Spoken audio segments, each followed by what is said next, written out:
What is up, guys? Blind Shot here, and we're back again for some more Yu-Gi-Oh! For you guys. So for today, I will be showing you my deck profile of the Yosenju deck, or I don't know. I think it counts as Yosenju stun. So I don't know. I'll let you guys be the judge of that. But yeah, if you guys didn't know what they are, Yosenjus are a bunch of Beast Warrior wind type monsters, or wind attribute monsters.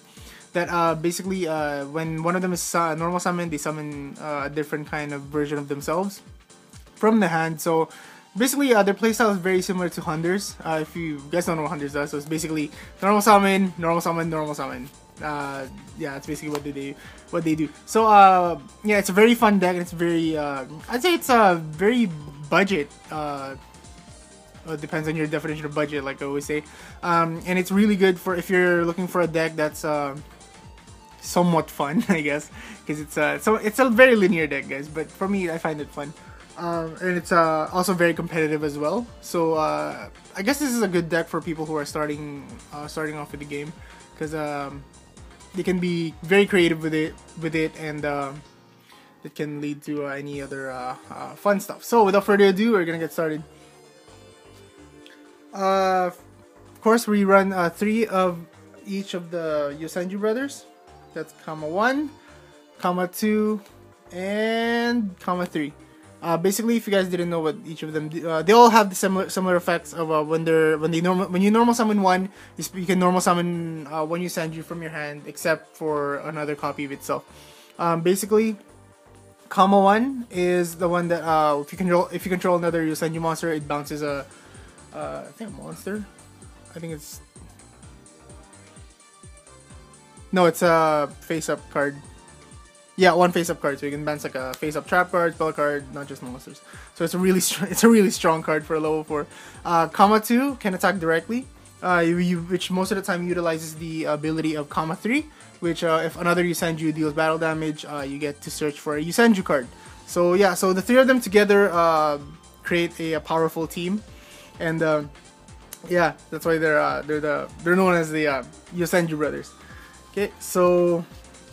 And last but not least of the Yosenju, or of these, or I think it's their long lost cousin. I think we run 3 Tsujik. Tsujik is your Blackwing Kalut, or Honest, if you don't know who Kalut is, on the field and on your hand.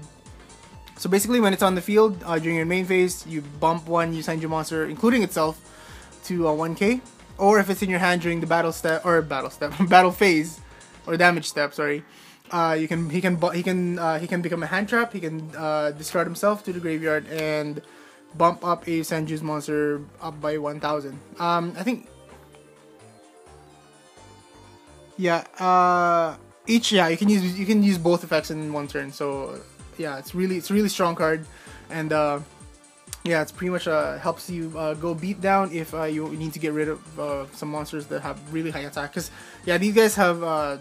Well, they have pretty decent attack, but they're not really strong compared to other level 4s that exist in the game. Okay, I run 3 of Shinshu L. Shinshu L is the one that if it's in the pendulum zone, it prevents your Yosenjus from being destroyed. The one thing that wrecks this deck is like mass destruction, which are like Raigeki, Mirror Force, Torrential, and for me, having like an extra protection. It's really it's just it helps. This card helps me a lot, and also it helps forward your secret techniques, which I'll get to later on. And also when it's on the field, your Yosenjus are protected from card effects by that target. So yeah, it's a really good card in my opinion. I don't see why not.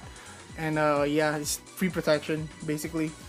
And it doesn't have to like eat up any of your spell or your back row space, because it can go in the pendulum zone. So yeah, that's just why I run that. And just for the 2 monster decks that I run the Ryo, because it's kind of like an anti-meta like build, and as well as the Fossil Dyna. So Ryo prevents searching, as well as it negates an inherent summon like XYZs and Synchros, and Fossil Dyna just hates special summoning, which is good in the deck because the Yosenju brothers don't special summon each other. and most of the time, most of the time we don't need special summon to win with the deck. So yeah, those are the two tech monsters. So that's all for the monsters, guys. It's pretty common for Yosenju decks. Now for the spells, I run 3 Tenkis. They are Beast Warriors, and because Tenki is at 3, we always max out for searching, because searching is how you win in this game. So yeah, 3 Tenkis also bumps up their attack to 100. 3 dualities, because again, minding the fact that we hardly special summon in the deck unless we really have to. We max out on this to get the cards that we need as fast as we can. 2 Dark Holes. I don't have Regeki because it's kind of a pricey card for a budget player like me. So yeah, I run 2 Dark Holes. 2 Dark Holes is really good because Yosenjus do dodge, so they return to your hand at the end phase when they're normal summoned, and it's really good. You can just play this just before you summon them, so you blow up the monster field, and yeah, just really good. 1 D Fissure. The Yosenju deck hardly anything hits the graveyard that you need, unlike most decks nowadays. So D Fissure. The reason for this is not just to stop graveyard effects from happening, but it helps your opponent waste a card on it. Like, that's just in my opinion. When this comes out, my opponent wastes an MST or whatever card effect that pops just to get rid of this card, because yeah, it messes up with their plays, especially in the meta nowadays. Graveyard is really important. So yeah, we run the 1 D Fissure. And last of the spells is Book of Moon, just because Book of Moon is really good. Helps prevent, like, face up effects or whatnot. I just really like this card. Okay, so that's it for the spells. Now for the traps, we run quite a bit of them. So we're gonna get started. 1 Vanities at 1. Again, prevents the special summoning. And the deck can utilize Vanities really well because they go back to the hand, or if you have a macro on or a D Fissure on, you don't have to worry about this getting destroyed. So yeah, it's a really strong card in the game. If you can prevent special summoning for the registration of the game, you pretty much win. Speaking of banishing, 1 macro just to partner up with the D Fissure. This one, unlike D Fissure, this one banishes everything. So yeah, like I said in the deck, we don't really care about the deck. I run 2 Mind Crush. If you guys have mistakes, random. I just like Mind Crush. Mind Crush is just a slightly cheaper version of it. Yeah, it's yes, unlike Mistake, you do let your opponent search, but at the same time, you get to see their hand and you get to destroy, or I get to get rid of whatever they searched for. And if they have multiple copies of it, then it's like so much more pluses for you. So it's really good. I like Mind Crush in this deck. So yeah, it's really trolly at the same time, but it's really good. 1 Bottomless. It's bottomless. We run 2 Mirror Forces.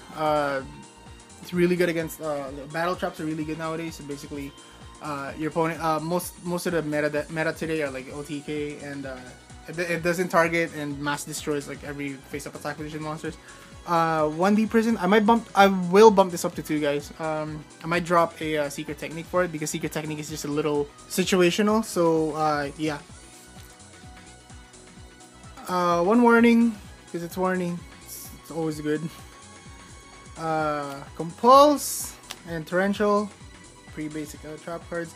And the last 2 traps are the secret move. It's just the fact that it has the same effect as Infernity Barrier makes me want to run this card. But so far, because it's situational, like number 1, you have to control all Yosenjus, and you have to control at least 1 Yosenju for you to use it. So most of the time, I just use activate Shinshu L, then set this, and then use it next turn when I normal summon. But it does secure your place though. You can even replace these 2 for 2 MSTs. Yeah, but yeah, like I said, you can get really creative with this deck, because you can just put whatever trap card you want that works. That's strong. So yeah, basically that's the main deck, you guys. It's still a work in progress. It's not perfect, I know, but yeah. Now for the extra deck, Tiger King, because they're Beast Warriors, and it does help search for more tankies to help set up your plays for the future. Diamond Dire, because they're Beast Warriors, you can pop them instead of him because he has a higher attack. Unless you have a 2-jick, then that'd be crazy, right? Abyss Dweller helps give more graveyard hate for the deck. Ragna Zero. Oh yeah, I'm just tossing away examples, by the way, guys. You don't have to like follow this exactly. I'm just throwing in examples because you can R4 with this deck. So Ragna Zero for just random matchups that somehow boosts or alters attack. 101. It's 101. Exciton. These are like the cards if you can afford. Cowboy. Cowboy has gotten up in price, you guys. I think it's like 12 now, even for the tin one. So yeah, Cowboy's always good. This is much more of I think like an interesting tech for me. Harpy's Pet Phantasmal. If you summon commas 1, 2, 3, or doesn't have to be them, then you can just XYZ into Pet Phantasmal. It's basically it can be attacked, it can be targeted, and then you can attack your opponent directly. So it's more of like a trolley XYZ for it to go to.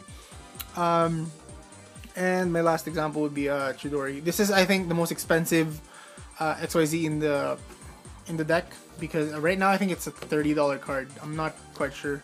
Depends on what date you guys watch this. But yeah, it's a really expensive card right now. It's really strong. Like it's one of the strongest rank 4s in my opinion in the game. So yeah, so that's the deck. Hopefully you guys enjoyed. Remember to like, comment, and subscribe for more Yu-Gi-Oh videos, and let me know what you guys think. I'm always up for suggestions for the deck. This is not a perfect deck. It's still a work in progress, and yeah, it's really strong. It's for me, it's fun. I know some people hate it. I know because it's very linear and takes no skill to use, but it's true.